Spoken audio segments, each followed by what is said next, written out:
une nouvelle vidéo. Aujourd'hui, je suis encore seule. Je vous promets que Jungwon sera là dans la prochaine vidéo parce que de toute façon, le sujet de la prochaine vidéo, il est obligé d'être là, sinon il n'y a pas de vidéo. Aujourd'hui, je vais parler d'un sujet, je sais pas si ça vous intéresse, mais moi ça m'intéresse donc on va en parler.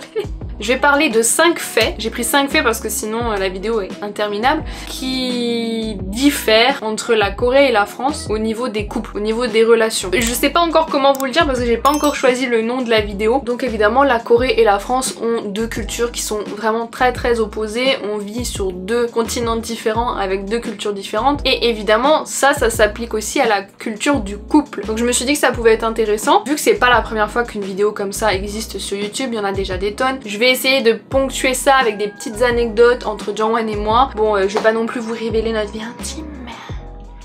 La première chose dans ma liste, c'est les couple outfits. Donc outfit c'est quoi? C'est le mot anglais pour dire la tenue et couple, bah c'est le couple. En gros, si vous allez en Corée, vous allez très vite remarquer que les couples ont tendance à être assortis. C'est-à-dire qu'ils ont le même haut, ils ont le même pantalon, souvent dans la même couleur et c'est totalement fait exprès. À un moment, c'était même la mode d'avoir des espèces de barrettes pour les cheveux assorties. Donc c'est des petites barrettes que les gens se mettaient au-dessus de la tête là comme ça et il y avait une espèce de petite fleur ou un petit cœur qui était au-dessus. Pourquoi les couples s'habillent de la même manière? Alors déjà numéro 1, parce qu'ils s'aiment. Je trouve que c'est déjà une bonne raison. Donc deuxième raison, on m'a dit que c'était aussi pour montrer que qu'on n'est pas célibataire, qu'on a la chance de faire partie du club des personnes en couple. Ensuite on m'a dit que c'était aussi une question un peu d'intimité, de se sentir proche de la personne avec qui on est et avec qui on sort. Là quand je dis qu'en Corée ils ont des couple outfits, il y a même un côté marketing. T'as vraiment dans les magasins, t'as vraiment des vêtements qui sont faits, des collections qui sont faits vraiment pour les couples, genre la version homme, la version femme. Ça en France ça existe pas du tout. Quand j'ai commencé à sortir avec Jungwon, moi je connaissais la Corée depuis vraiment juste quelques semaines. Donc, et du coup on a beaucoup discuté parce que quand on a commencé à sortir ensemble, bah forcément moi je connaissais rien du tout à la culture, voilà, des couples en Corée, je connaissais vraiment rien et il m'a parlé des couple outfits. Et il m'a dit comment tu te sens toi par rapport à ça, genre ça te plairait, genre qu'on s'habille pareil, qu'on... quand j'y pense. Il m'a dit ça te plairait que genre qu'on mette les mêmes vêtements, qu'on ait des trucs assortis, etc. Et c'est vrai que moi tout de suite j'avais dit non parce que je pense que dans ma tête et dans la tête de beaucoup de Français il va y avoir un côté très enfantin. Au final on n'a jamais vraiment acheté des couple outfits. Je pense que c'est trop loin culturellement de moi. Genre je me vois pas m'habiller comme mon mec. Mon deuxième point ça va être les couple rings. Alors les couple rings qu'est-ce que c'est? Ring ça veut dire bague, donc en gros c'est une bague que le couple s'achète et chacun en porte une.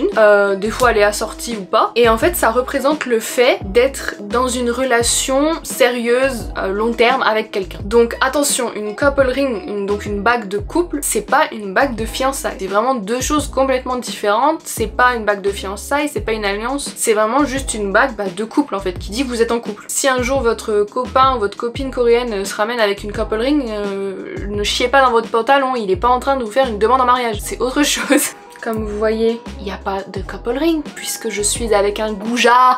La dernière fois il me fait ah mais t'en voulais une? Bah si tu veux je peux t'en donner une, mais gars ça fait 5 ans qu'on est ensemble et qu'on vit ensemble. Je veux pas une couple ring, je veux une autre ring. Moi c'est pas celle-là que je veux. Mon troisième point qui est je pense un point assez important dans la vie de couple, qui est vraiment très différent entre la France et la Corée. On n'emménage pas ensemble. C'est pas quelque chose que culturellement on fait en Corée. Tant que vous n'êtes pas mariés, techniquement vous êtes censé vivre chez vos parents. À part si vous partez faire des études loin, personne aura un appartement seul. La personne a une opportunité de job dans une autre ville, là oui, elle va vivre seule dans un appartement. Mais à part ça, il n'y a pas un jour où on se réveille et on dit à ses parents bon papa maman, bah voilà je déménage. En Corée on fait pas ça. On déménage le jour où on se marie. Ça c'est vraiment une très grosse différence parce que en France, je pense que ça me viendrait jamais à l'idée et je pense que c'est le cas de beaucoup de personnes. On ne se marie pas avec une personne avec qui on n'a pas vécu. À une époque c'était la même chose qu'en Corée, c'est plus du tout le cas maintenant. Ça c'est quelque chose que pour moi personnellement je pourrais jamais le faire parce que j'ai vraiment un truc dans ma tête, dites-moi ce que vous en pensez, mais pour moi on ne connaît jamais vraiment une personne tant qu'on n'a pas vécu avec elle. C'est-à-dire que vous pensez connaître quelqu'un, vous connaissez ce que cette personne vous montre à l'extérieur. Après une fois qu'elle est toute seule chez elle dans son espace personnel, vous savez pas comment cette personne se comporte, vous savez pas quelles sont ses habitudes, voilà, vous savez pas comment elle se comporte quand elle est toute seule. seule. Donc c'est possible que si tu te maries et ensuite tu déménages avec quelqu'un, ouais, tu vas peut-être te rendre compte qu'une fois que vous êtes collés l'un à l'autre tout le temps dans votre appartement, etc., que vous vivez dans le même espace, que vous partagez le même espace intime, etc., tu vas peut-être te rendre compte que ça colle pas du tout. Mais vraiment que ça colle pas du tout. D'abord tu te maries et ensuite tu emménages avec quelqu'un, genre après c'est trop tard. Genre tu t'es marié quoi. Voilà, c'est culturel. C'est comme ça qu'ils font et puis voilà. Joanne et moi on a emménagé ensemble très rapidement. Moi je pense qu'on s'est rencontrés un mois plus tard, on vivait ensemble. Ça peut paraître super rapide pour certains, mais bon, bah chacun va à son rythme et puis quand tu sais quoi. Et il y a quand même eu un moment, même si la famille de Joanne est vraiment très ouverte d'esprit et vraiment ils m'ont toujours accueilli à bras ouverts, j'ai jamais eu aucun souci. Il y a quand même eu un moment où Joanne m'a dit, il était un peu stressé et tu sentais qu'il y avait une petite appréhension de dire ouais, faut que je dise à ma mère et à mon père que je vis avec ma copine. Même s'il habitait à l'autre bout de la planète, c'était quand même pas quelque chose d'évident à annoncer. Donc pour dire que c'est quand même quelque chose d'important. Quatrième point, ce sont les motels. Alors les motels, contrairement à ce que nous on entend par motel, c'est-à-dire en France on va penser à une espèce d'hôtel ou les infins où tu vas t'arrêter là où tu passes la nuit. Là-bas les motels ça n'a rien à voir. Le motel c'est un peu comme les love hotels au Japon. Donc si vous savez pas c'est quoi, en gros c'est un endroit, un hôtel où les couples se retrouvent pour... Voilà quoi, c'est un endroit où les couples se retrouvent pour faire leurs petites affaires. Donc ça peut se réserver à l'heure. Par exemple en France tu peux pas réserver un hôtel, il n'y a pas d'hôtel qui se réserve à l'heure, t'es obligé de prendre une nuit. Là-bas ça peut se réserver à l'heure, donc quand je vous dis que c'est vraiment un endroit que tu te retrouves pour forniquer, voilà. En fait ce point là je le mets juste après le fait qu'on vit pas ensemble, parce que forcément si tu vis chez tes parents, si tu vis chez papa-maman, quand est-ce que tu fais ton business, tu vois? Donc bah ils se retrouvent là-bas, ils peuvent louer une chambre à l'heure, font leur truc et après voilà. D'un point de vue français, quand on te parle de love hotel, t'imagines un peu un truc un peu glauque lié genre à de la prostitution ou des trucs comme ça. Ça n'a rien à voir, vraiment faut pas confondre les deux. Pas du tout un bordel, c'est vraiment juste un hôtel où les couples se rejoignent et de l'extérieur en plus ces motels sont pas du tout glauques ou ça se voit pas. Non vraiment il y a pas marqué Bésodrome au-dessus de la porte de l'hôtel. Mon cinquième point ça va être le fait que c'est très compliqué en Corée d'avoir des enfants hors mariage. Je trouve que c'est vraiment un point intéressant parce qu'on a vraiment deux avis diamétralement opposés entre la France et la Corée. On a vraiment deux manières complètement différentes de voir les choses. Faut savoir, j'ai cherché les chiffres, attendez. France, en 2019, 59,7% des naissances ont eu lieu hors mariage en même temps qu'on note une diminution du nombre de mariages. Ça, c'est les chiffres de l'INSEE. Il y a plus de la moitié des couples en France ou des gens en France qui ont des enfants hors mariage. Moi, c'est quelque chose qui m'a jamais dérangé, c'est une question que je me suis même jamais posée en fait. Moi-même, mes parents quand ils m'ont eu et quand ils ont eu mes frères et ma soeur et machin, ils étaient pas mariés et ça a rien changé à ma vie, genre vraiment ça a rien changé. Maintenant ils sont mariés, bien pour eux, mais c'est quelque chose de tellement normal que je me suis jamais posé la question. Déjà je pense que les mentalités ont évolué parce que pareil, à une certaine époque c'était pas du tout comme ça, hein. Être marié c'est pas ce qui va faire de vous des bons parents. Mais en Corée, ce n'est pas du tout la même chose.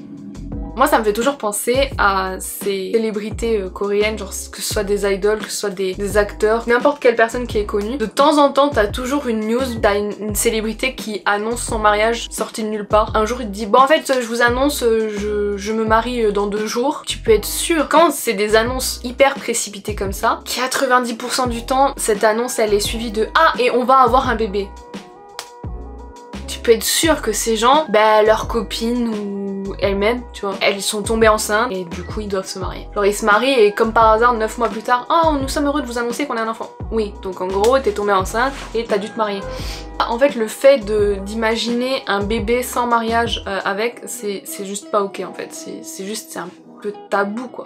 Donc sur ce point là j'ai pas d'anecdote à vous donner sur Joanne et moi parce qu'on n'a pas d'enfants et on n'a pas prévu d'avoir des enfants, mais voilà moi ça c'est vraiment le fait de se marier, avoir des enfants en mariage, ça a toujours été un point qui m'importe très peu, pas quelque chose qui me tracasse. Je me suis jamais dit avant d'avoir des enfants faut absolument que je sois mariée, pas que j'ai des enfants en mariage, c'est jamais un truc qui m'a traversé l'esprit. De toute façon moi je suis née hors mariage donc qu'est-ce que vous voulez que je vous dise. Mais on va dire que mon avis a changé entre gros guillemets.